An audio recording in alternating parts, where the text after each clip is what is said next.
Hello friends, तो guys आज मैं आपको बताऊंगी 4 टक्स ब्लाउज़ की कटिंग करना बहुत ही आसान तरीके से। तो वीडियो में एंड तक बने रहना है, वीडियो को स्किप नहीं करना है। सबसे पहले मैं आपको बता दूं कि जो मैंने यहाँ पर अस्तर लिया है वो लिया है 1 मीटर। ठीक है, अस्तर आपको 1 मीटर लेना है और इसकी जो चेस्ट साइज़ है वो है 38।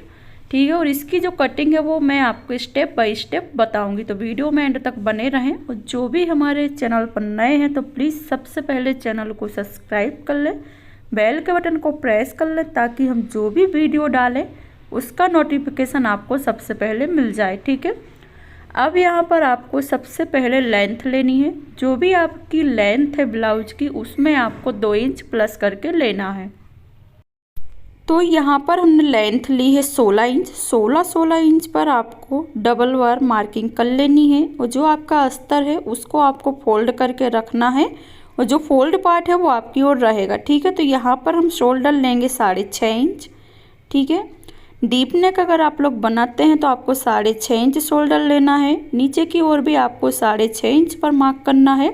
जितना आपने शोल्डर लिया है उतना ही आपको आर्म होल लेना है। ठीक है, कोई भी ब्लाउज हो जितना आप शोल्डर लेते हैं उतना ही आपको आर्म होल यहाँ पर लेना है।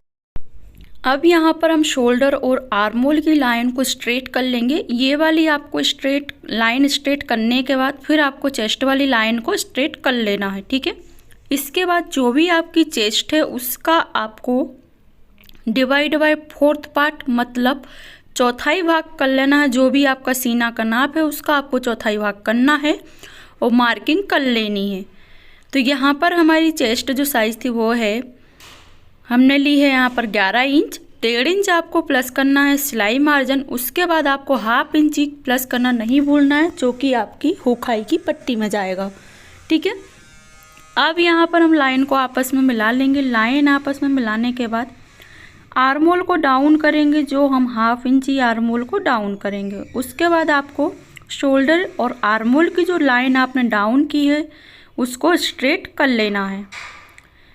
अब यहाँ पर हमने आर्म होल की लाइन को स्ट्रेट कर लिया है। उसके बाद अब हम यहाँ पर 1 इंच पर आर्म होल की गोलाई करेंगे। उससे पहले आपको बीच सेंटर लेना है आर्म होल का। जो भी आपका बीच सेंटर आया है वही आपको चेस्ट वाली लाइन पर भी मार्किंग कर लेना है। फिर उसके बाद आपको आर्म होल की गोलाई करनी है। अब यहाँ पर हम आर्म होल की गोलाई करने के बाद कमर का मार्किंग करेंगे। जो भी आपकी कमर है उसका आपको डिवाइड बाय 4th पार्ट या चौथाई भाग कर लेना है। जो भी आपका चौथाई भाग निकलता है उसका आपको मार्किंग यहाँ पर कर लेना है। चौथाई भाग का हम मार्किंग करेंगे। मार्किंग करने के बाद आपको टक्स का लेना है, क्योंकि हमारा 4 टक्स ब्लाउज है तो 2 इंच हम प्लस करेंगे टक्स का। 1.5 इंच आपको प्लस करना है सिलाई मार्जिन और 1/2 इंच आपको लेना है हुखाई की पट्टी के लिए। ठीक है, ये प्लस करना आपको नहीं भूलना है, नहीं तो जो आपने फिटिंग वाला एरिया प्लस किया है उसमें आपका कम हो जाएगा। तो यहाँ पर हमने लाइन को स्ट्रेट कर लिया है फिटिंग साइड से। अब इसके बाद आपको नीचे की ओर से मार्किंग करना है सबसे पहले। ठीक है, जो भी आपका बेल्ट है उसमें आपको 1 इंच प्लस करके लेना है। तो यहाँ पर हम बेल्ट लेंगे 4 इंच और यहाँ जो हमारा फिटिंग वाला एरिया है वहाँ पर हम लेंगे 3 इंच। अब जो आपने 3 इंच की लाइन का जो मार्किंग किया है उसी लाइन को आपको यहाँ पर स्ट्रेट कर लेना है। जो आपने 3 इंच पर मार्किंग की थी उसी लाइन के अकॉर्डिंग स्ट्रेट कर लेंगे। फिर आपको ऐसा कॉर्नर बना देना है।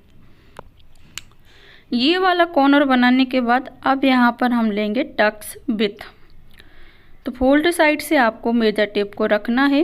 फोल्ड साइड से मेजर टेप रखने के बाद आपको जो आपका टक्स विथ है उसकी चौड़ाई आपको लेनी है 1/2 इंच छोड़ते हुए, जो आपकी हुखाई की पट्टी में जाएगा। तो यहाँ पर हम 4 इंच पर मार्किंग करेंगे।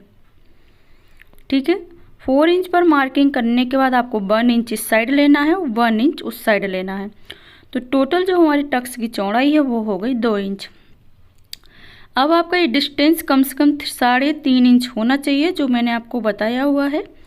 टक्स की हम यहाँ पर लेंथ रखेंगे 2.5 इंच, जो हमारी रेडी आएगी 2 इंच। अब ऊपर से आपको सबसे पहले निप्पल पॉइंट लेना है। तो यहाँ पर आपको निप्पल पॉइंट की मार्किंग कर लेनी है। निप्पल पॉइंट की मार्किंग करने के बाद अब यहाँ पर हम टक्स की मार्किंग कर लेंगे। साइड से आपको 1.5 इंच लेना है और जो आपका टक्स का जो डिस्टेंस है वो आपको 1.5 इंच लेना है, ठीक है। अगर ज़्यादा हैवी चेस्ट है तो आपको 2 इंच लेना है, ठीक है। जैसे आपका ब्लाउज़ है, जैसे आपकी कटोरी का उठाव है, जैसे आपके ब्लाउज़ की जो बॉडी अगर सामने से आप लोग देख लेते हैं, उसी के अकॉर्डिंग आपको टक्स का जो डिस्टेंस है वो आपको 2 इंच तक ही लेना है, 2 इंच से ज़्यादा नहीं करना है। अब यहाँ पर हम सभी लाइनों को मिला लेंगे। तो यहाँ पर हम सभी लाइनों को स्ट्रेट कर लेंगे जो हमारी टक्स है, और ऐसे मार्किंग करते जाना है। जो हमारा हुखाई की पट्टी की तरफ से टक्स है उस वाले टक्स की मार्किंग अभी नहीं करेंगे। सबसे पहले आपको शोल्डर पर 0.5 इंच छोड़ देना है। उसके बाद आपको 2.5 इंच शोल्डर की क्या लेनी है, गले की विथ, ठीक है। 2.5 इंच यहाँ पर हम गले की विथ ले लेंगे, चौड़ाई। गले की चौड़ाई हमने ली है 2.5 इंच, और गले की जो लंबाई हम यहाँ पर लेने वाले हैं वो हम लेंगे 6 इंच, ठीक है। अब यहाँ पर हम नीचे की ओर भी गले की चौड़ाई लेंगे 3 इंच, ठीक है। अब यहाँ पर आपको स्केल से लाइन को स्ट्रेट कर लेना है, एक बॉक्स बना लेंगे। यहाँ पर हम गले का गोल शेप देंगे वो अच्छे से देना है आपको। यहाँ पर हम गोल नेक बनाने वाले हैं। अगर आप लोग कोई और गला बनाना चाहते हैं तो बना सकते हैं, ठीक है। अब हम जो हमारा बीच वाला टक्स है उसका हम बीच सेंटर निकालेंगे। बीच वाला सेंटर आपको निकालना है, फिर आपको ये वाली टक्स लेनी है, ठीक है, इस तरीके से। तो ये इस वाली टक्स का भी हमने मार्किंग यहाँ पर कर लिया है, आप लोग देख सकते हैं। उसके बाद अब आपको जो आपने ब्लाउज़ की मार्किंग की है वह आपको एक बार चेक कर लेना है, और जो भी आपकी बाहर साइड से मार्किंग है उसी मार्किंग के ऊपर से आपको कटिंग कर लेनी है। तो जो हमारा साइड वाइज फैब्रिक जो मार्किंग था उसकी मैंने कटिंग कर ली है। अब मैं यहाँ पर कट करूँगी बेल्ट। जब तक मैं बेल्ट की कटिंग करती हूँ, जब तक जो भी हमारे चैनल पर नए हैं तो प्लीज़ चैनल को सब्सक्राइब कर लें, ज़्यादा से ज़्यादा वीडियो को शेयर करें और वीडियो को लाइक करना बिल्कुल ना भूलें। और यहाँ पर जो भी नए हमारे चैनल पर आते हैं तो सब्सक्राइब ज़रूर कर लें, ताकि हम जो भी वीडियो डालें उसका नोटिफिकेशन आपको सबसे पहले मिल जाए, ठीक है। और बेल के बटन को प्रेस कर लेना है, ठीक है। बेल के बटन को प्रेस करना बिल्कुल नहीं भूलना है। मिलते हैं नेक्स्ट वीडियो में। Bye bye guys.